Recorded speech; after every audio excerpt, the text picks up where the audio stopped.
Hikoya. Arvohli uy. Muallif Virginia Woolf. Tarjimon Husniya Jangirova. Ijroda Muxlisa Ubaydullayeva. Qay soatda uyg'onma, eshik ochilib yopilayotgan bo'ladi. Bir juft arvoh qo'l ushlashib, xonadan xonaga o'tadi. Uni ko'tarib, buni ochib nimagadir amin bo'lishadi. Uni shu yerda qoldirib ketgandik, deydi ayol. Bu yerda ham, odam ham qo'shib qo'yadi. Yuqori qavatda ham, pichirlaydi ayol. Yana bog'da ham, shivirlaydi odam. Sekinroq, yo'qsa ularni uyg'otib yuboramiz, deyishadilar birga. Bizni uyg'otgan sizlar emas, yo'q. Izlamoqdalar. Ana, pardani ortini ko'rishyapti, deb o'ylaydi va yana 1-2 sahifa o'qiy ketadi. Ana endi topishdi. Qalamini sahifaning chetida to'xtatadi. So'ngra o'qishdan charchab o'rnidan turadi-da, o'z ko'zlari bilan guvoh bo'ladi. Uy butunlay bo'm-bo'sh. Eshiklar ochiq. Faqat daraxtlar orasida qumrilar huzurla qurqurlaydi. Uzoqdan esa fermada ekin o'rayotgan asbobning shovqini eshitiladi. Men bu yerga nima uchun keldim? Nima izlayotgandim? Qo'llarim bo'sh, balki yuqoridadir. Olmalar chordoqda, yana pastga, bog' hamon jimjit. Faqat kitob chim ustiga shig' etib sirg'alib tushadi. Keyin uni mehmonxonadan topishdi. Ko'zga tashlanmaydigan joyda. Oynalarda olmalar, gullar aks etardi. Yerdagi barcha barglar yam-yashil. Mehmonxonaga kirganlarida olmaning faqat sarg'aygan tomoni ko'rindi.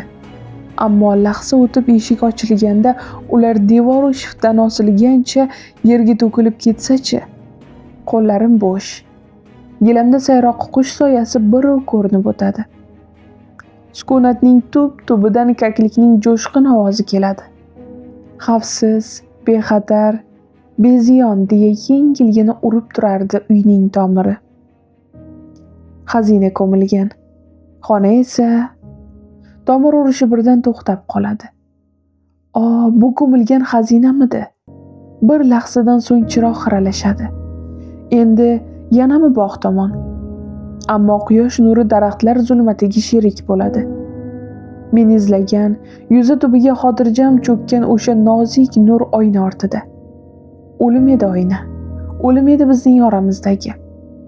Avval ayolni olib ketdi, 100 yillar muqaddam odam uyini tark etdi. Derazalarni tamballab, xonalarni zulmatga cho'ktirdi. O'sha tuyg'uni ayolni tashlab ketdi. Ketdi shimoli sharq tomon. Janub osmonida ko'rdi yulduzlarni. Yana qidirdi uyini va uni tepaliklar ortida qulab yotgan holida topdi. Xavfsiz, bexatar, beziyon deya urdi yana uyning tomiri mamnuniyat bilan. Xazina seniki.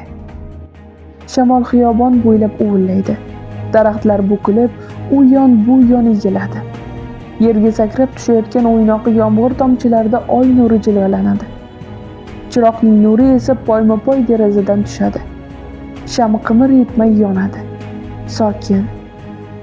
Uy ichida kezib derazalarni ochib, bizni uyg'otmaslik uchun pichirlab, bir juft arvoh o'z shodligini izlaydi. Bu yerda uxlardik, deydi ayol. Nihoyasi yo'q mehrla deya jo'r bo'ladi odam.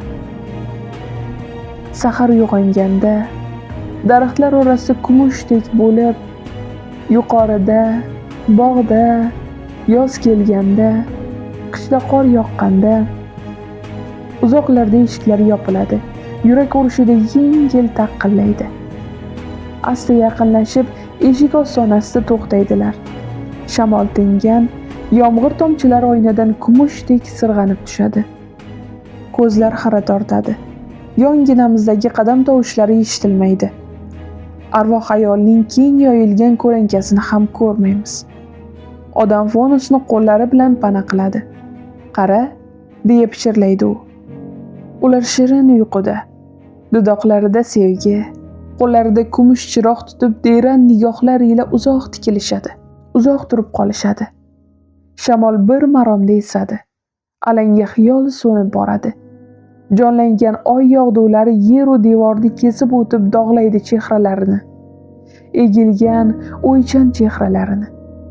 Uyqudagilarni, ularning yashirin quvonchini izlayotgan chehralarini.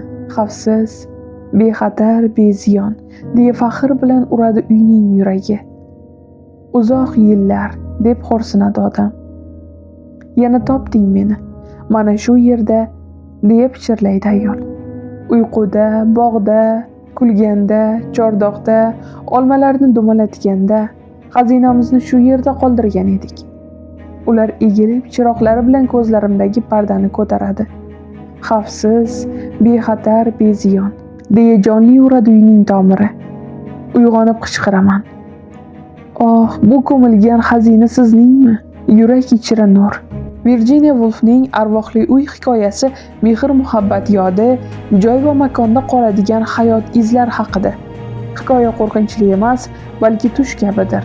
Uydagi arvohlar qo'rquv soyasi emas, balki bir-birini, xazinasini uy bag'rida saqlab qolgan sevgisini qidirayotgan juftlikdir. Hikoya uylarda ham xotira mavjudligini, chin sevgi o'limdan ham o'tib, yuraklarda yorug'lik bo'lib yashashni anglatadi.